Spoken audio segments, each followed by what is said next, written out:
नमस्कार, आदाब, सत श्री अकाल। स्वागत है आप सभी का आपके अपने YouTube चैनल पर। आप सबके एग्जाम के लिए एनसीईआरटी की बहुत इंपॉर्टेंट का अगर आप NTPC, railway NTPC, SSC, police, SI, Delhi police, GD, BPSC या किसी भी एग्जाम की तैयारी कर रहे हैं और आपके एग्जाम में जीके जीएस से क्वेश्चन आता है तो क्लास आप सबके लिए बहुत ही हेल्पफुल रहेगी। हमारी जो क्लास चल रही थी वैदिक सभ्यता की क्लास चल रही थी कि भाई आर्यों ने अपने जो समाज बनाया उनके समाज को, उनकी सभ्यता को हमने वैदिक सभ्यता के नाम से जाना। वैदिक सभ्यता को हमने दो पार्ट में डिवाइड किया था, उत्तर वैदिक काल, ऋग वैदिक काल। उत्तर वैदिक काल की जानकारी का स्रोत क्या है, ऋग वैदिक काल क्या होता है, वेद क्या होते हैं, उपनिषद क्या होते हैं। किसी उपनिषद में कोई खास बात तो नहीं लिखी है। किस उपनिषद में हमने 4 आश्रम का वर्णन, तो किसमें हमने 3 आश्रम का वर्णन किया। ऐसी इंपॉर्टेंट चीजें हम इससे पहले की क्लास में डिस्कस कर चुके थे। अगर आप में से किसी ने उस क्लास को नहीं देखा तो चैनल की प्लेलिस्ट में जाइएगा, उस क्लास को जरूर देख लीजिएगा। उसके आगे की क्लास हम आज से स्टार्ट करते हैं। देखो, हमने एक बात समझी थी कि ऋग वैदिक काल की जानकारी का जो सबसे बड़ा स्रोत है वो कौन सा स्रोत था, ऋग्वेद। क्योंकि वेद आपके 4 होते हैं, उसमें से सबसे प्राचीनतम वेद कौन सा है, ऋग्वेद है। इसी के साथ साथ आपका वैदिक काल का समाज कैसा था, तो वैदिक काल की जो सभ्यता थी, कैसी सभ्यता थी, ग्रामीण सभ्यता थी। समाज कैसा था, पितृसत्तात्मक समाज था। बेशक समाज पितृसत्तात्मक था लेकिन महिलाओं को भी बहुत अच्छा स्थान मिला हुआ था। ऋग वैदिक काल में समाज की सबसे छोटी इकाई क्या थी, समाज की सबसे छोटी इकाई थी परिवार। इसी के बाद आपका ग्राम होता था, वेश होता था, जन होता था। ऋग वैदिक काल में आर्यों की अर्थव्यवस्था का मुख्य आधार क्या था, क्योंकि ये ग्रामीण सभ्यता थी। इनका मुख्य आधार क्या था, पशुपालन करना। तो ये अपने पशुओं को क्या करते थे, चारण कराते थे। पशुओं को जिस स्थान पर घास वगैरह होती वहां पे चराने लेकर जाते थे।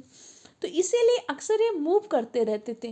भाई जहाँ पे नदियाँ होंगी वहीं पे तो आपको घास वगैरह ज़्यादा मिलेगी। अगर ये कोई ऐसी नदी है कि जो सूख गई तो वहाँ से घास वगैरह समाप्त हो जाएगी, तो उस स्थान को छोड़कर अगले स्थान की ओर मूव कर जाते थे। इसी के साथ साथ क्या होता है, तो गाय इनकी प्रिय पशु थी। गाय के लिए एक शब्द का प्रयोग मिलता है, अघन्या। अघन्या का तात्पर्य क्या होता है, अघन्या का तात्पर्य होता है ना मारने योग्य। आर्यों की सबसे प्रिय पशु क्या थी, गाय। देखो, वैदिक सभ्यता में आपको रथ का उल्लेख मिलता है लेकिन कहीं भी आपको घोड़े, अश्व का उल्लेख नहीं मिलता। ऋग वैदिक काल का सबसे प्रिय पशु क्या था, गाय थी। गाय को ये संपत्ति की इकाई मानते थे। भाई ये अपनी बेटियों को उपहार में गाय भी दिया करते थे। इसी के साथ युद्ध के लिए एक शब्द का प्रयोग होता था, कौन सा शब्द था, गविष्ठी। कई बार आपको क्या होता है, सामान्य अर्थ पूछ लेते हैं। गविष्ठी का शाब्दिक अर्थ क्या था, गायों की खोज करना।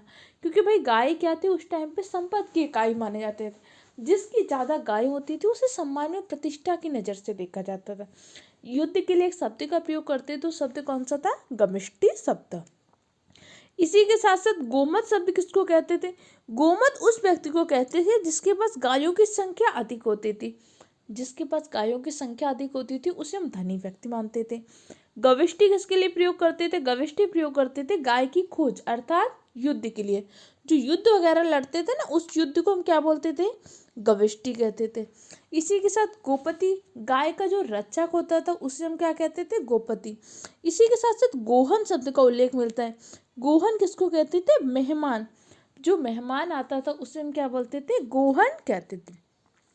वैदिक काल में 2 समितियां थी बहुत प्रमुख, सभा और समिति। सभा और समिति क्या थी, 2 प्रमुख समितियां थी।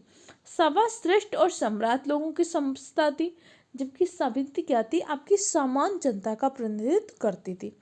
और जो समिति का अध्यक्ष होता तो वो क्या करता, समिति के अध्यक्ष को हम ईशान कहते थे।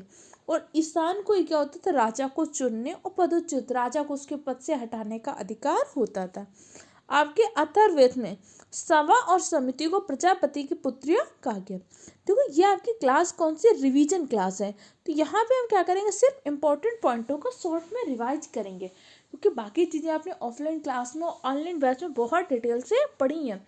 यहाँ पे हम उन चीज़ों को बहुत कम टाइम में शॉर्ट में बस रिवाइज करते चले जाएंगे। देखो, इससे पहले हमने कुछ वेदों के बारे में जाना था। तो वेद कितने होते हैं, वेद 4 होते हैं। कौन कौन से, ऋग्वेद, सामवेद, यजुर्वेद और अथर्ववेद। और हर वेद से जुड़ा हुआ एक ब्राह्मण ग्रंथ हो। तो ऋग्वेद से जुड़ा ब्राह्मण ग्रंथ होता है ऐतरेय और कौस्तुकी। ऐतरेय और कौशिकी ऋग्वेद से जुड़ा हुआ ब्राह्मण ग्रंथ है। सामवेद से जुड़ा ब्राह्मण ग्रंथ कौन है? पंचवेद, षटवेद, तांडव और जैमिनी, 4 ब्राह्मण ग्रंथ आपके सामवेद से जुड़े हैं। यजुर्वेद से कौन जुड़ा हुआ है? तैत्तिरीय और शतपथ। तैत्तिरीय और शतपथ यजुर्वेद से जुड़ा हुआ ब्राह्मण ग्रंथ है। अथर्ववेद से जुड़ा हुआ ब्राह्मण ग्रंथ कौन सा है? गोपद। ये अक्सर आपको एग्जाम में देखने को क्वेश्चन मिलते हैं। इसी के साथ साथ कुछ आरण्यक भी हैं, जैसे कि भैया क्या ऋग्वेद का आरण्यक है ऐतरेय और कौशिकी, जो उनका क्या है ब्राह्मण ग्रंथ है, वही उसका आरण्यक है। जबकि सामवेद का क्या होता है? चीन जो होता है। सामवेद का आरण्यक क्या है? छंदोग और इसके साथ साथ जैमिनी, ये दोनों क्या है आपके सामवेद के आरण्यक। यजुर्वेद के आरण्यक क्या है? बृहदारण्यक और आपका तैत्तिरीय, ये आपका क्या है? यजुर्वेद का आरण्यक है। अथर्ववेद के आरण्यक का आपको उल्लेख नहीं मिलता। ऋग्वेद का उपनिषद क्या है? ऋग्वेद का उपनिषद भी वही है, ऐतरेय और कौशिकी उपनिषद आपके ऋग्वेद से जुड़े हुए। जबकि सामवेद का उपनिषद कौन सा? छंदोग उपनिषद और केनो उपनिषद।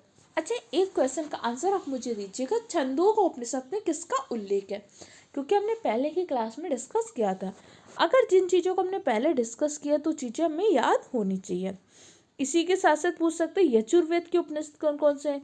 श्वेतावैश्य उपनिषद है आपका, बृहदारण्यक उपनिषद है, ईशोपनिषद है, मैत्रायण उपनिषद है, कंठोपनिषद है, तैत्तिरीय उपनिषद है। इन सब का संबंध किससे? यजुर्वेद से। अथर्ववेद का संबंध किस उपनिषद से? अथर्ववेद का संबंध है मुंडकोपनिषद से, प्रश्नोपनिषद से और मांडूक्योपनिषद से अथर्ववेद का संबंध है। यम नाचिकेत संवाद का वर्णन किस उपनिषद में? कमेंट सेक्शन में आंसर दीजिए। और हर वेद से जुड़ा हुआ है आपका क्या? एक उपवेद है। जैसे कि ऋग्वेद का उपवेद क्या? ऋग्वेद का उपवेद है आयुर्वेद, जबकि सामवेद का उपवेद गंधर्ववेद, यजुर्वेद का धनुर्वेद, जबकि अथर्ववेद का क्या है? शिल्पवेद।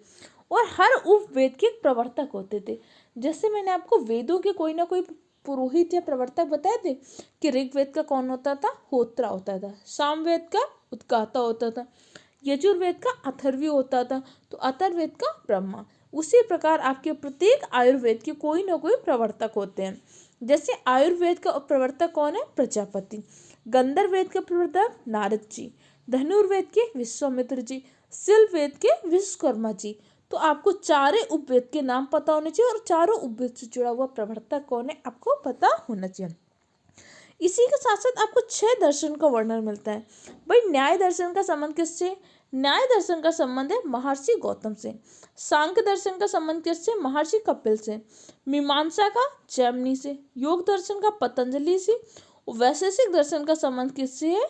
महर्षि कणाद से। तो ये हमने वैदिक काल से जुड़े इंपॉर्टेंट पॉइंट को डिस्कस किया। वीडियो कैसा लगा फीडबैक दीजिएगा कमेंट सेक्शन में। चैनल को सब्सक्राइब कर लीजिएगा, मेहनत करिएगा, अपने माँ बाप का सपना पूरा करिएगा।